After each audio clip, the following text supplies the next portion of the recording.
Welcome to Owl Have You Know, a podcast from Rice Business. This episode is part of our Flight Path series, where guests share their career journeys and stories of the Rice connections that got them where they are. I'm still striving for dopeness. I think what makes you dope inside, just know that you are dope in your own way, and your journey is a testimony to anyone because there's someone that's always going to look at you like your goals. Raisha Smith is a dynamic, multifaceted woman of color who uplifts, inspires, and bridges gaps within her community. She comes from a background in energy and transportation before pursuing her MBA at Rice Business, graduating this May of 2022. In this episode, Raisha shares how her passion for helping women of color has evolved from highlighting achievements of everyday women to becoming an incubator for women-owned businesses. Welcome to another episode of Owl Have You Know. I'm your host, David Droogleever, and on the line with me today, I have Raisha Smith. Raisha is an entrepreneur. She does a lot of help in the community and with empowering women and all this, but I don't want to take away your thunder. So Raisha, welcome first and foremost to the podcast. Thanks for having me, David. Super excited to be here. Absolutely. So I can already tell we have a lot to cover here in a short amount of time. So let's make it super punchy. I mean, your passion is helping women of color. You do a lot of things around that. But in your own words, what is your why and what is it that you're most passionate about? Yeah, I am super passionate about ensuring that women, interracial, intergenerational women in business are successful. And so we'll talk about it a little bit later, but EveryDopeGirl has really been that passion, that burning fuel for me actually pursuing my MBA at Rice. It's been something that's really catapulted a lot of opportunities for me and other women within the Houston area and beyond. So my passion ultimately is supporting women, empowering women, affirming women, and ensuring that women have the confidence to go out and build successful businesses. Yeah, and I have to ask, in terms of how that idea got started, was there a certain event or personal experience that you'd like to share that got you to that point where you wanted to help women to have opportunities and confidence? Most definitely. So prior to business school, I spent about 7.5 years in oil and gas. And so, working in corporate America, which I'll be back in corporate America post-graduation. I'm a part of the Gig Society. But working in corporate America, there are times where you are pouring a lot into your job. You're pouring a lot of time, a lot of energy, and a lot of effort, sometimes with minimal recognition. And so there was a point in my career where I felt that I was pouring so much into my role, into my job, and I was being overlooked by other opportunities, overlooked for promotions. And I knew that there were other women that were doing amazing things outside of their 9 to 5 and felt probably just as I felt in my 9 to 5. So I just got on social media, created a burner account, which is now EveryDopeGirl. And I started reaching out to women that had really cool side hustles. And then I would highlight them and feature them on our social media platform, which really attributed to the virality of the brand so early on when we were founded. So when you listen to some of these side hustles and these stories, what was some of the initial feedback from folks that you were highlighting? Did they resound with your value proposition in that they also felt overlooked in terms of their work and their side hustle? Or what was that initial feedback looking like for you? So it's super funny. So 2018, it was honestly like, I just reached out to women that had cool things going on in their life, whether they were stay-at-home moms that had, jewelry businesses on the side, and I'd highlight them and share their stories from their 9 to 5 into their entrepreneurial journey. And a lot of times, they would share with their friends, their friends would share it with their friends, their family members would share it with their family members. And there was a lot of gratitude shown towards EveryDopeGirl. And I'm like, hey, I'm just here to, spread light and spread joy. And then around 2019, a year in, women started self-nominating themselves, or they would nominate friends to be featured on our platform. And then there would be some really dope women. And I'm like, hey, can we feature you on our social media site? And they're like, I don't think I'm dope enough. And so then I had to really take a step back to start affirming and building confidence within the community, because every single woman or person that identifies with being a woman, you are dope in your own way. And we just want to highlight that to the world. That being said, are there certain attributes in folks that you highlight that would make a really good fit for EveryDopeGirl? we are here for everyone. I think what makes you dope inside, every dope girl can't dictate what your dopeness is, but just know that regardless of how you feel as a mother, a sister, a wife, a businesswoman, a budding business owner, you are dope in your own way. And your journey is a testimony to anyone because there's someone that's always going to look at you like your goals. So that's what I try to tell and really preach to the community. Everyone's dope. I'm still striving for dopeness. Increasing dopeness is a never-ending process, it seems Yep. like. Well, are there certain highlight moments that you'd like to feature in these last couple of years before we talk about where things are going? What are some of the moments that you're most proud of? Yeah, so 2020 is when we really pivoted, which we'll talk about. Of course, becoming a full-time business student at Jones, I used to self-fund Every Dope Girl prior to business school. And so when I stopped working to pursue my MBA, I had to get really creative. And so through that creativity, that bred a lot of innovation, a lot of really cool partnerships with some really big brands. And then we were recognized by James Harden last August for our contributions to the female business community in the city of Houston. And then literally 2 weeks ago, we received a proclamation from Mayor Sylvester Turner proclaiming March 27th as Every Dope Girl Day for our contributions to economic impact and successfully bringing women together and educating women on business acumen and entrepreneurship. Wow. Huge congratulations for Thank you. that. You have the city behind you, James Harden behind you. Congratulations. No big Thank deal. you. And you say you're still striving for dopeness? I think you've exceeded that watermark.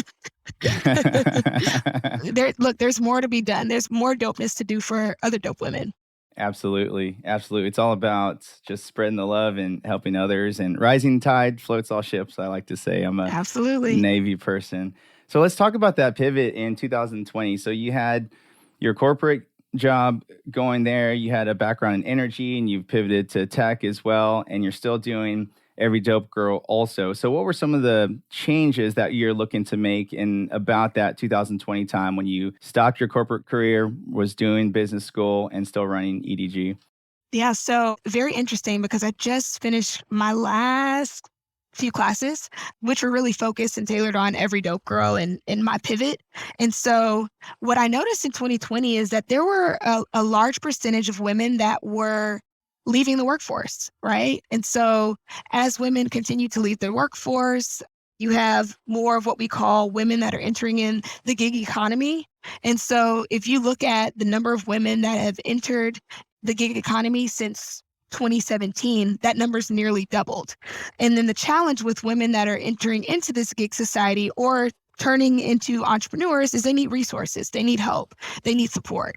And so, of course, during the pandemic, we used to do events all over the country. We've been in New York, we've been in Houston, we've been in Nebraska, and we were doing events in person with partners. So we've worked with Facebook, LinkedIn, and BuzzFeed, teaching, ways you can implement digital resources for your business. Well, that went to a halt because of COVID. And so we really pivoted into just free for all conversations with Every Dope Girl. We'd bring on subject matter experts. We had the founder of Honeypot that sat in on conversations with Every Dope Girl, and she was able to talk about her entrepreneurial journey and encourage women. So during the pandemic, we really became like that crux in the community to just be there to support. During the winter freeze, we solicited information on all of the businesses that were open for, restaurants in Houston, Dallas, Austin, and San Antonio. That went viral. That was not something that we did to go viral. It just kind of happened because we wanted to be there to help. We also helped with the water drive. It was a tropical storm in New York. And so we worked with Relief Gang and Rice, and we provided pallets of water all the way to the East Coast in support of Beyonce's water drive. We really pivoted into how can we really help our community? How can we really help female entrepreneurs in our local community? And that's what really kind of forced us to change. And while we were changing and evolving, the community continued to grow. And then we started receiving some really cool recognitions that we were not really looking for at all. And help me understand, and apologies if I missed it, but is there a monetization model for this, or is it strictly community oriented? Prior to the pandemic, we were pretty much nonprofit. We have since pivoted into a for-profit model. And so essentially we want to ensure that we are providing low-cost, subsidized educational opportunities for female entrepreneurs in our community. And that will be subsidized by our partnerships with big businesses and big brands, and hopefully the Angel Network and BC Network. Interesting. And in terms of those partnerships, what's the strategy there? How do you go about identifying the partnerships, doing the reach outs? What does those conversations, look and feel like, and what makes for a good partnership? So I would say Every Dope Girl is a little unique in this situation. There are partners that we have to reach out to, but you have to remember, we also work with women that are a part of the side gig economy. And so one of our really notable partnerships that we had with Verizon and Huffington Post, we had an event in Dallas, and one of the vendors was a VP of Verizon and said, hey, we have this really cool opportunity. We want to work with you all. We want to put together a Juneteenth celebration, and we want it to be curated by the Every Dope Girl community. And that's how it happened. So a lot of it is just organic, really putting yourself out there and just knowing that everyone is dope in their own way. And just because this person is a VP at Verizon doesn't mean that they don't own like a boutique or like a yoga instructor on the side. So it's really like getting out into the community, learning about the community, and then allowing your community to market your brand through word of mouth. That's been our strategy since day one. Is there a win-win there? I'm trying to make it explicit. I mean, when you're talking to businesses, of course, they're looking how to grow their book of business as well. And so how do you structure those conversations to be a win-win for both sides? Absolutely. So from an Every Dope Girl perspective, I would say in order for it to be a win-win, of course, we are catering to a community of women, right? And so with diversity, equity, and inclusion being at the forefront, which it should have always been at the forefront, there is a need and a desire for whether that's women in the workplace or supporting female-powered brands. And so if Every Dope Girl can ensure the success of female entrepreneurs and then be kind of that catalyst and that incubator to get them in front of those corporations and those brands and those businesses, it creates a win-win for everyone. Every Dope Girl is just literally here to be the cheerleader on the side. Like, yay, you did it. Like linking point A to point B. And so I tell people all the time, like, Every Dope Girl is a passion of mine. So we'll achieve revenue goals when we achieve revenue goals, but that's not what I'm in it for right now. I'm in it to honestly just help women be successful in business.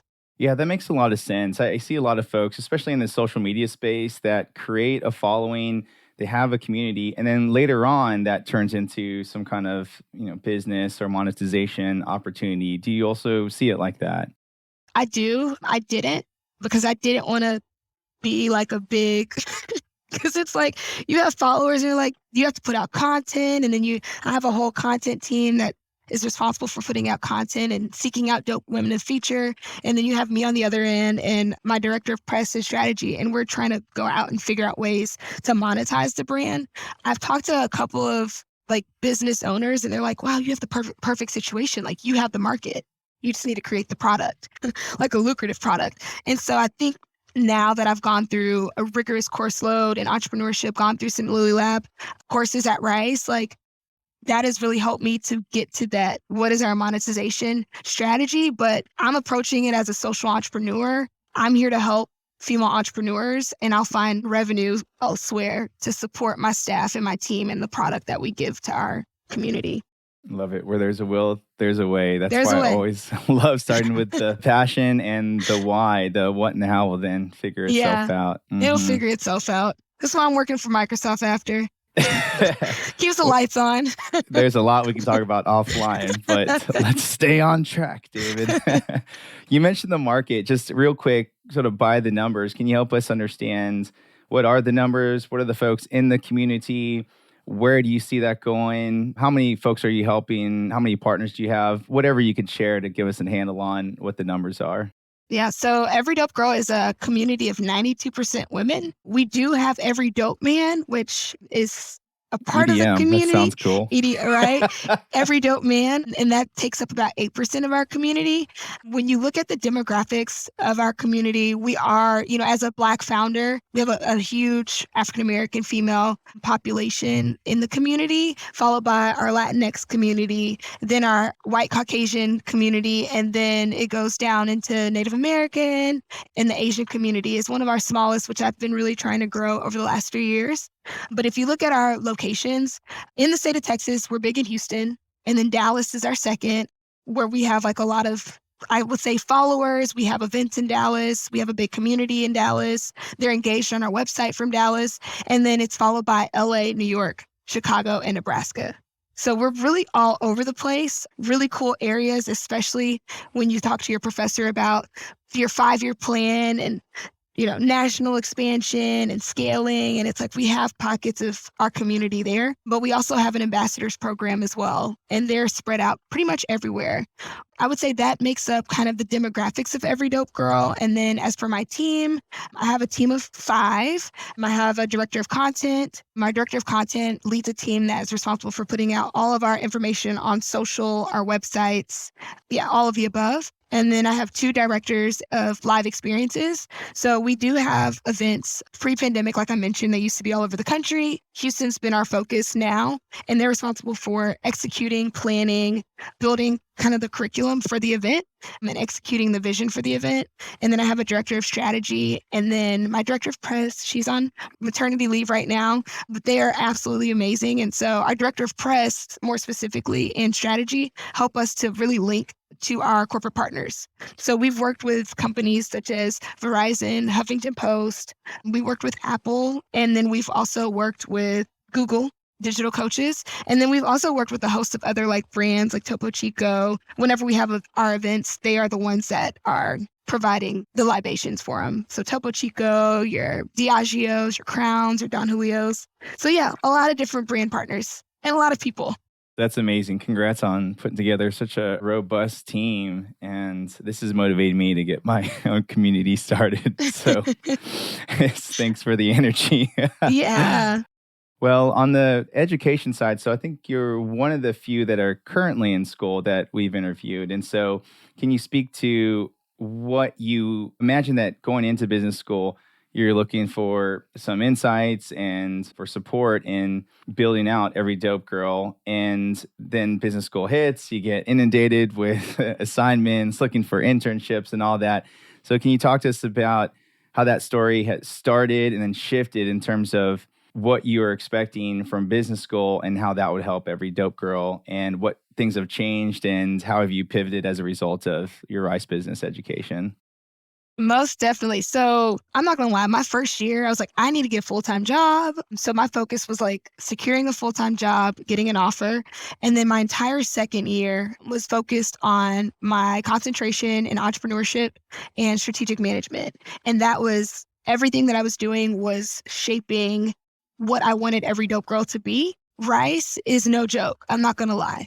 Like the entrepreneurship classes, when you are applying something from class to like your baby and you're getting graded on it, man, like, I mean, goodness gracious, you go in thinking, oh yeah, I just got this proclamation from the mayor, and your professor's like, hey, you need a little bit more work on that pitch. You're not pitch ready.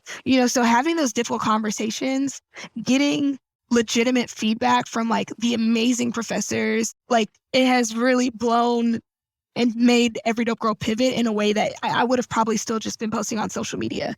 And also the support of the Rice community. Like it was like drinking water out of a fire hose first year, but like I still had a team that was really kind of the engine behind everything. And I'm like, here's what we're doing. Here are the connections. Can you all make it happen? And the support from the Rice community, like the water drive that we did with Beyonce, the pallet of water that we sent, like those were all Rice students supporting and helping and uplifting Every Dope Girl. So that's what's really kept me motivated, in addition to just support from administration in general. But like, yeah, professors at Rice, if you want to start a business, if you have a business, like I'm so grateful that I had the opportunity to explore and expand my business in the business school, and I'll still continue to have those networks and relationships after.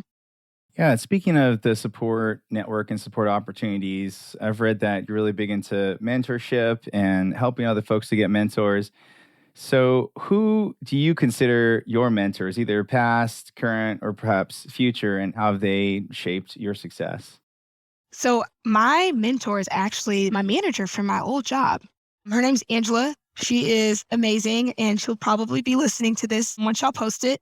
But when I was in that space of, gosh, like I'm pouring so much into my job, like I want to be great, I want to do great things. I was also afraid to tell people at work that I had Every Dope Girl because I didn't want them to think that I would be distracted. And she was the first one that I told as my direct manager, and she was so supportive, came to all my events. And then when I hit a roadblock, she was like, your brain, your mind, your vision is so much bigger. Managers don't usually say that to you, but like we had such a great connection. She's like, you're going to be so much bigger than how you feel in this space right now. Like I'm your biggest advocate. And so just her words, I mean, this was probably like 3 or 4 or 5 years ago. We still keep in touch. We still talk all the time. But those words helped to shape me as a leader within Every Dope Girl. It helped me to lead in organizations in a post MBA program or post, graduate program. And then it's helped me to grow into, my role in tech and everything else, all the businesses that I'm starting post MBA. And so she's really, really been very helpful and encouraging throughout my journey at Rice and pre-Rice and now post-Rice. And then I would say another mentor. So I used to be a marketing TA for Nell. It's Eleanor Putnam. She is the marketing professor in the business school. And I just really loved having conversations with her and her willingness to learn. And so, I mean, I guess, I don't know if you call her a mentor. I guess she's my unofficial mentor, but just the way that she would, pivot in class and take in feedback from students and like really integrate some of the like today's problems and issues and challenges into her lesson plans. I really respected her for that, especially as her TA. So those are my two. Thanks for sharing that. And I was thinking when I was taking entrepreneurship, I think it was with Al Napier. This was many moons ago for me. So this is over 10 years ago. I remember my good friend, he recruited and deputized his classmates, including me, to work on his business plan. And that business is still flourishing today. So is that something that you did also in the entrepreneurship class? Awesome. Fantastic. Just finished my pitch yesterday, and like my two teammates, it's just a breath of fresh air as a solo founder to have outside advisors, aka your classmates, who want to see you win and want to see your business win, pour into your business. And so like that was the best experience ever. It was hard because I wanted it to be perfect, but I also had to remember like you can still pivot from this plan and continue to pivot. But that was like the start that I needed to really open my eyes as a founder to like what Every Dope Girl really could be in the future. Perfect segue. That is probably our last topic. And any good business leader, and I'm sure you have great visions. So, and it sounds like Every Dope Girl, Every Dope Man also is shaping and pivoting. And it's kind of like making the airplane as you fly. It feels a little bit like that, especially with the changes you've detailed here. So what is that magic wand? Pull out the magic wand. Like, what does the future of Every Dope Girl look like in the years to come? And what does success look like for you? For Every Dope Girl, the perfect vision of like, if anything happens to me, God forbid, I want to know that I have successfully connected female entrepreneurs in the pre-seed and ideation phase. I want to connect them to funding. I want to be able to educate them on how to pitch, right? Like I learned how to pitch at Rice, and not a lot of people have access to a Rice MBA. There are so many budding businesses out in the world that could be successful. They just lack the proper guidance. And so I want to be that brand that is literally linking women entrepreneurs in the pre-seed and ideation phase to VCs and angel investors. I want to get them pitch ready. I want them to have funding. So that's like my ideal like vision. I think I wrote, like one of my professors had us write an obituary for social enterprise. Like, what do you want to say in your, and everyone was like, what? That's so weird. Over her life, she has helped to fund over millions of businesses with 1.8 billion in funding. Like that would be ideal. I don't know where those numbers came from, but like that's where I see Every Dope Girl going. I don't know how we're going to get there, but we'll figure it out. I love that. I feel like I need to go out and grab the bull by the horns and really make something dope happen. So, and on the funding piece and offline, we talked about some of your efforts in the Houston, either VC or otherwise getting funding. So what does your relationship look like to whether it's the VC community, you mentioned the angel community, what does that look like now and how will that evolve going forward? Because it seems like that's a crucial part for the success of Every Dope Girl. Absolutely. So I'm still in it, a VC fellowship with Diversity Fund Houston, which is amazing. Diversity Fund Houston is a micro fund that helps support Black and Latinx tech founders during the friends and family round. And so just kind of educating myself, I spent the whole semester really trying to understand what VC was. I didn't know what that was until I got to Rice. Meeting with different individuals from different funds in the city of Houston, like that's something that I've been very intentional about over the last, 6 months or so, not necessarily for Every Dope Girl, but for the community. There are women entrepreneurs, especially Black and Latinx entrepreneurs in the city of Houston that don't even know that these types of partnerships exist. And so I have been intentional these last few months connecting with my classmates, of course, that are going into VC, that are going into IB, connecting with individuals in the city of Houston who are in that space.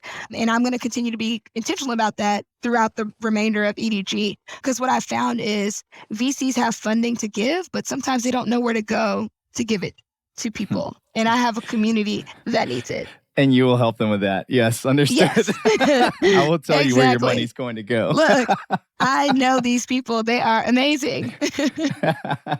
I love the fire and the passion. So as you wind down your time in Rice Business, you're graduating here just around the corner. I think you mentioned that you're going full-time with Microsoft, correct? Yep. Okay, so elephant in the room. So at what point do you transition off of corporate and go, say, full-time with EDG?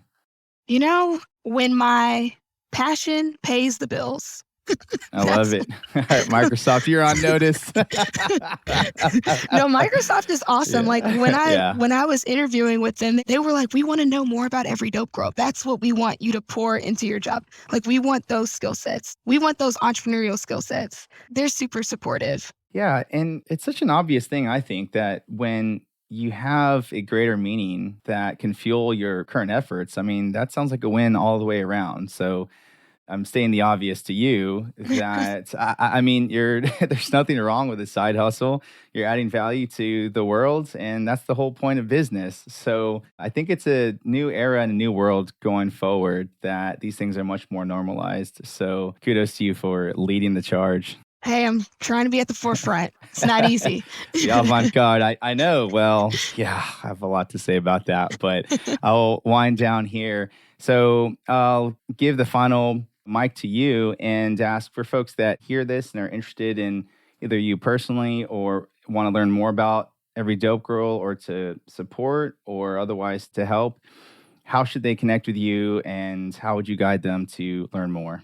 So if you want to connect with Every Dope Girl, we are on every single social media platform. You can connect with us on LinkedIn, Every Dope Girl, Facebook, Every Dope Girl, Instagram, Every Dope Girl, or on our website, www.everydopegirl.com.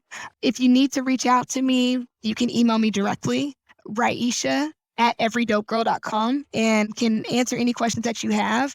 In terms of what we need for the Every Dope Girl community, we're really in a space of pivoting. And so we really are looking for strategic partners. If you are looking to invest in small businesses, female small businesses, if you are a small business, a female-powered small business, we are here to support you. We are here to help you. And we'll be launching some really cool projects at the end of the year with our full curriculum on pitching. So really excited. Thank you so much, David, for this opportunity. I've had so much fun. Absolutely. Same back to you, Raisha. Folks tuning into this, again, it's everydopegirl.com. And please reach out to Raisha. It's been a pleasure. Thank you so much. This has been I'll Have You Know. Thanks for listening.